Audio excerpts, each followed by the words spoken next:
What's up, everybody? Got another Whites Boots unboxing for you. We took advantage of the Father's Day sale. Great time to buy whites.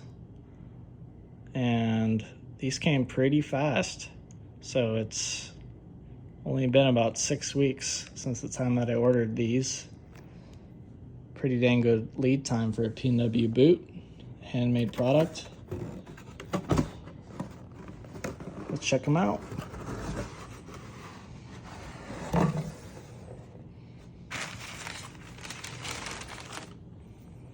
So we went with the Whites C350 cutter. So this is the stitch down version. A little better price point on these compared to the hand sewn stitch down. And this is in Distress Rough Out. Let's check them out.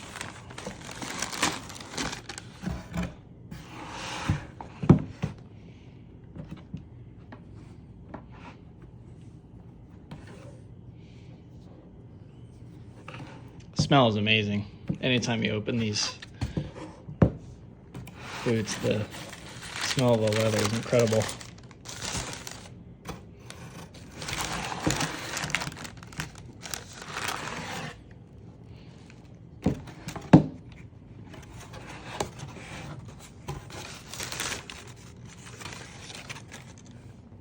So find those laces and kilties.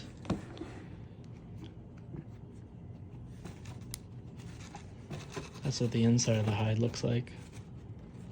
There's the rough outside.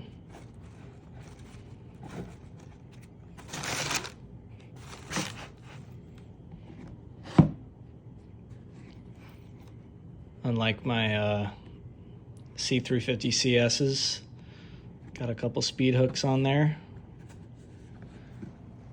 It's thicker than the double shot leather by a little bit. That's a good thing. These are going to see some work. It's a good pile to the leather as well, so that abrasion resistance will be nice.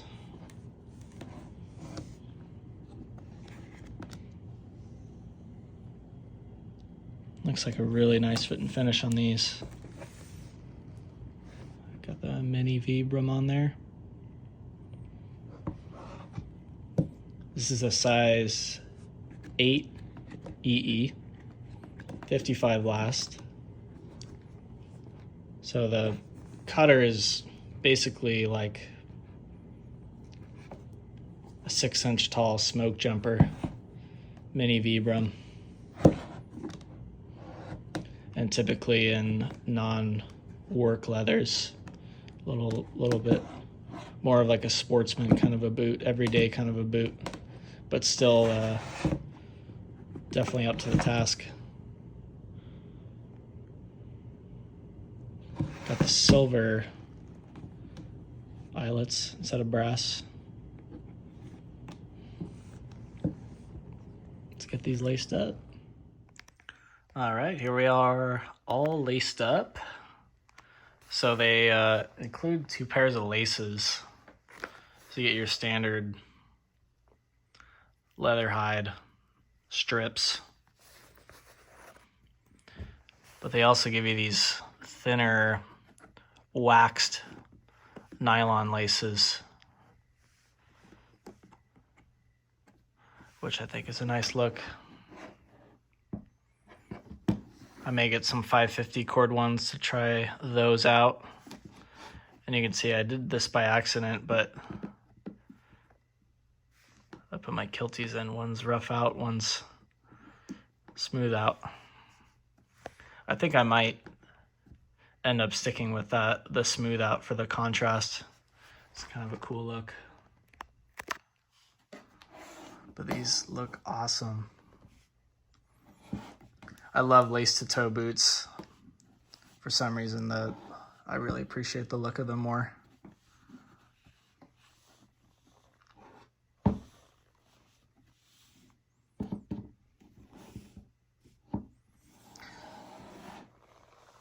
And interesting to note that the the toe box on these as opposed to the C350 CS boot is structured. So there's a little bit of a structure to this one. So it has a little more volume to the overall appearance.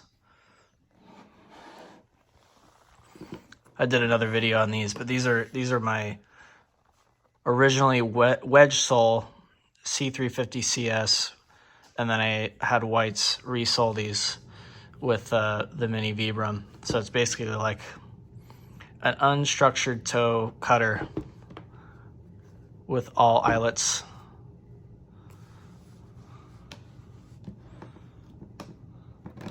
And then the gusset, there's more of a gusset to this. It's more of like what you would see on a normal work boot, where it has to be folded over when lacing. This just doesn't need to be folded at all. On the CS. But yeah, really happy with how these look. I love the color. That's exactly what I was hoping for color-wise.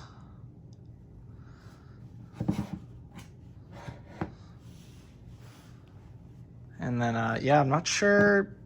I guess eventually I'll get some trees for these too. But maybe for the break-in, I might not put a tree in initially. But we'll see. So just some quick notes on the smooth versus rough out. This is the first pair of Whites I ever got. These are the Perrys. This is a 2020 pair, so this is when they first released this model. These are pretty clapped out. I didn't do a very good job of taking care of these. It's always a journey with these things. You live and you learn. You figure out what you should and shouldn't be doing. But you can see, especially on this one, the cuts that happen over time as you're working. Depends on your environment, of course, but I think having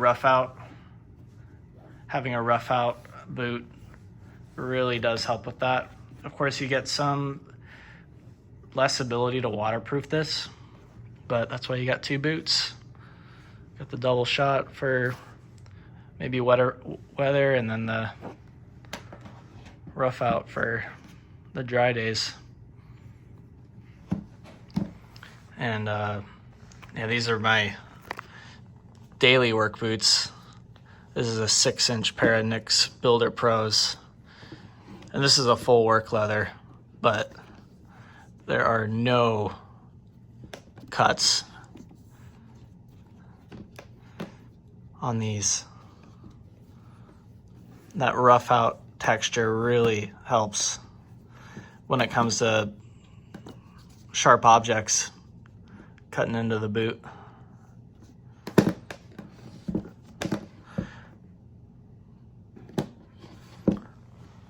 Smooth over rough out, that's the classic Nick's look. That would have been interesting to do on this, but it was nice to just buy an off-the-shelf boot, have it shipped a little bit quicker, cheaper too. It's a lot less expensive to buy an off-the-shelf model, off-the-shelf, because it's still made to order. Yeah, pretty happy.